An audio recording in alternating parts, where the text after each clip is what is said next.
In this video, we're going to answer the question, what are modes? Now, no matter what instrument you use, or voice, the keyboard is really the best way to begin to understand modes. Now, if you already understand the Do, Re, Mi scale and the key of C, then you are in an excellent position to really understand just from this video the basics of how modes are derived. And from there, it's a really big subject, but this should clarify some things for those who've heard of modes or dabbled in them. And if you learn them on your keyboard and with pencil and paper, then it should be fairly easy. Or I shouldn't say easy, but it should be very clear to you what the next steps are to take in terms of applying them to your instrument or voice. So let's just start by labeling the keys for the key of C.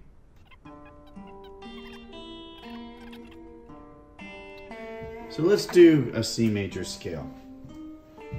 So Do, Re, Mi, and the key of C. I guess I should turn the sound on. Okay.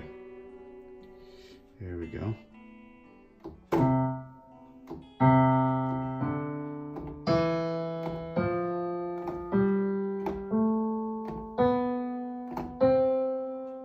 So that's a pretty familiar sound. So C major, or Do, Re, Mi, actually is a mode. We call that the Ionian mode. So when we start the C scale and we go from C to C without any sharps or flats, it has that familiar sound of Do, Re, Mi, and that is the Ionian mode. Now what makes it that way? Well, it's the black keys that we're skipping. It's the whole step, half step pattern. So from C to D is a whole, D to E is a whole, E to F is a half, and then we have 3 more whole steps in a row. And then B to C is a half. So the different modes have different patterns of whole steps and half steps, except that all the confusion goes away when you realize it's the same pattern, you're just starting on a different note. So in the world of rock and roll, Dorian is one of the most used modes other than Ionian. So when we take the C major scale, but we just start and end on the note D, or resolve to D, then we end up with what's called the Dorian mode. And it will sound and feel very strange compared to C when we do it. It will feel a little bit exotic and a little bit unresolved. And if you think about it, we had our whole step, half step pattern for the key of C. Well, if we just shift up one to go to D Dorian, well then we're just reflecting that pattern in a different place. So we have whole, half, whole, whole, whole, half, whole. So let's try it.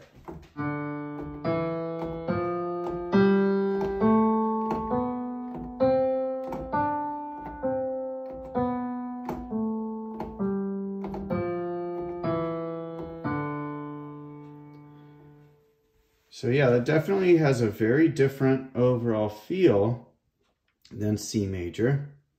And so D Dorian, there you have it. Now let's look at our next mode.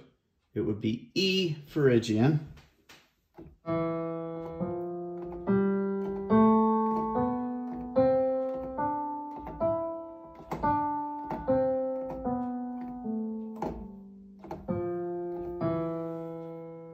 there you have it. And again, that had a very different feel than Dorian. Now, if we go to F, it will be the F Lydian scale.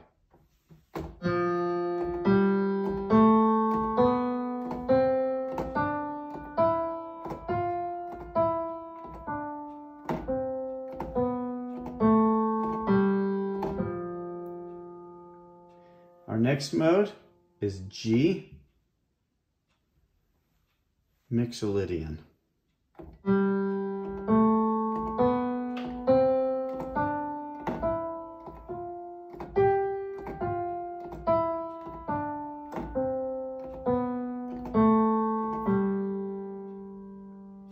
most of these sound incomplete by themselves. And that's a subject for study all on its own to understand why that's happening. So the mode for A is called Aeolian. But it also turns out it is what we call our natural minor scale. So this one will sound very familiar because it'll just sound like A minor to your ear, and it's a sound you're probably very familiar with. Here we go.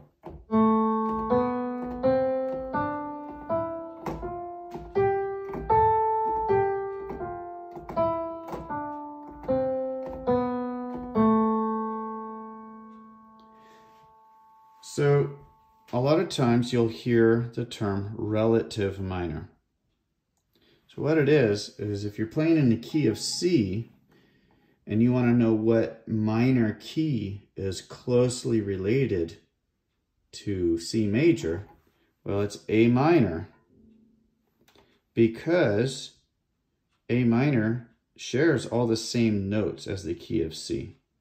Often in songs in the key of C, you will go to the key of A minor and then back to the key of C again. So C major and A minor, they're relatives, the relative minor key. And really following that line of thinking, as we go through all the modes, we're going through all the modes that are most closely related to C major. So that's kind of an interesting way of looking at it too. Now we have one more mode to go through, and that's the mode for B, or our seventh mode, and this one's called Locrian. Now keep in mind, in the key of C, your B chord is diminished. So this is going to be a very weird sounding mode. Oh, let's try that again.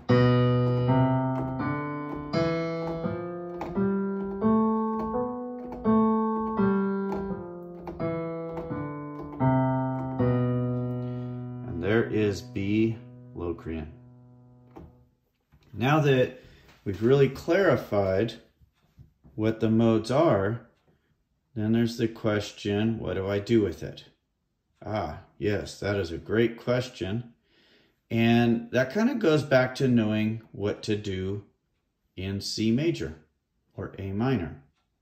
So we'll have another video to come shortly on how to use modes. And but for now, I'll leave you with that clue to think about. And I would suggest practicing this on paper and on a keyboard if you can, perhaps even following along with your voice until you've just kind of familiarized yourself with this idea. And then once you're feeling comfortable with this idea, well, we can put our modes into action. And perhaps I will leave you by playing a little lick in D Dorian.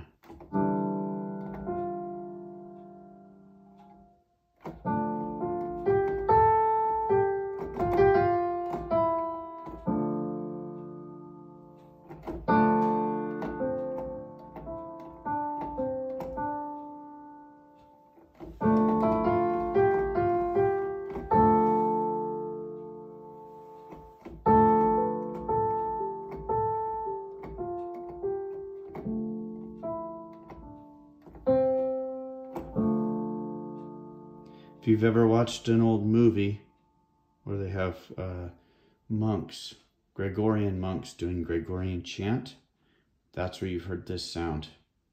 These modes were discovered largely through the Gregorian chants. See you next time.